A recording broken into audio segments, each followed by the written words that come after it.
the same, quadrant as Washington, D.C., but it's actually a lot of highways between the two, is our experience. And we've had an awfully good time. Jason and Jesse, and especially Amanda and Jamie and Jean, have just been doing an unbelievable job. And we've been tossing them into every kind of situation. A couple of those young ladies had never been to Boston or New York or D.C. before. And not only did they go there, they were driving a huge van in Boston traffic, something I wouldn't do on a dare. There they were, listening to the GPS, and just, we did all right. And there have been 7 of us in the van, but hanging off the back has been this guy. And what fun! I mean, it really is like having a sort of rock star in the every place we go. People are like, whoa, just like completely. And of course, the first thing you think about when you look at it and realize it, we knew how to do this stuff a long time ago. What is going on? It's really complicated. I mean, no offense. But,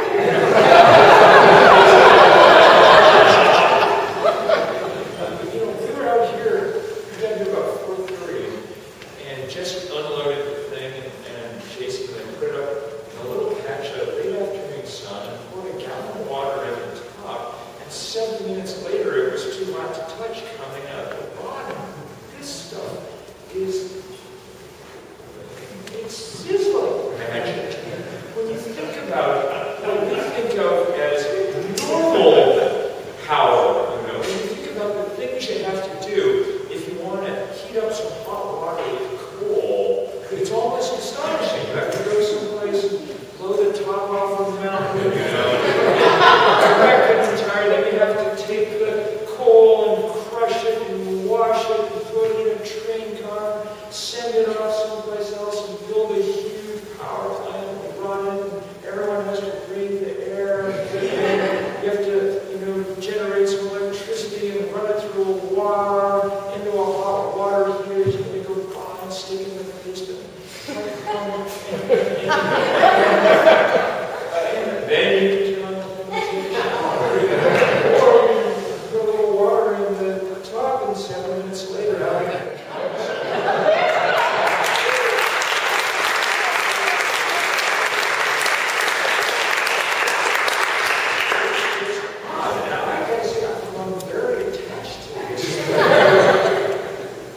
we're doing our best to give it to the White House. It's not completely clear yet that they're actually going to accept it from us tomorrow. But clearly, A is a great petition at this point, and B is an important historic relic. I mean, if someone came and said, "Look, I found this desk that used to be in the Lincoln bedroom," and whatever, that's fantastic. Thanks for bringing it back.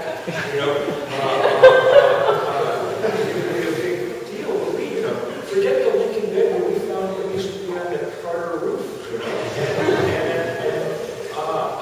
but if they don't want it back, that's kind of okay too, because we can keep it around here for a little while as a kind of mascot almost to remind us of what's possible.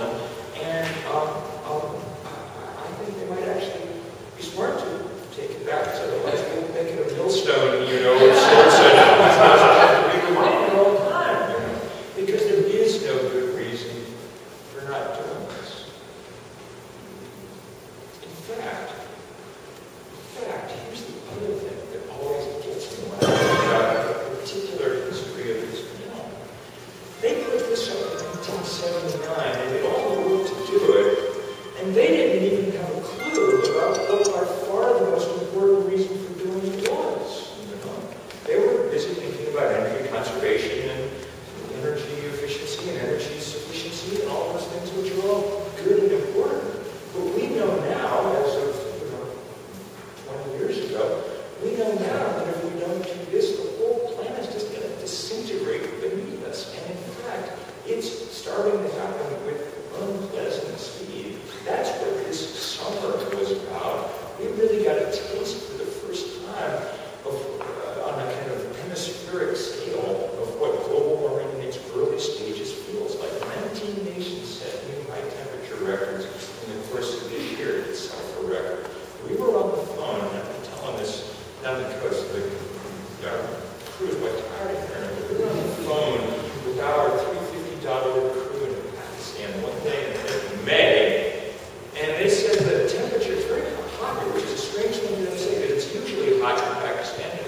Those numbers aren't in any way abstract.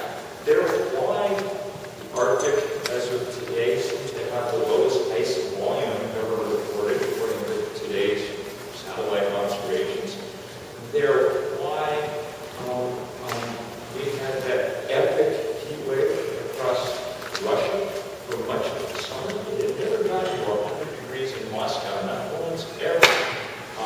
It reached that level 8 times in the month of August alone. Those fires were burning everywhere. But the real effect and the real kind of ominous thing about what happened in Russia was that the drought was so bad that about 4 or 5 weeks ago, the Kremlin announced that they were suspending grain exports to the rest of the world to make sure that they had enough to feed their own. Russia normally is the 3rd biggest grain exporter in the world. The price of corn spiked immediately. There have now been food riots breaking out in a number of countries around the world again as people begin to find it hard to get bread. That's what happens. Warm air holds more water vapor than cold air does. The atmosphere is about 4 or 5% moister than it was 40 years ago on average. That's what loads the dice for the kind of things we saw last winter in Washington. You guys had epic snowstorms. And it's what loads the dice for what we saw in the Himalayas earlier this summer, when kind of super monsoon of a level of rainfall no one had ever seen before fell for a few days in the headwaters, among other things, of the Indus River.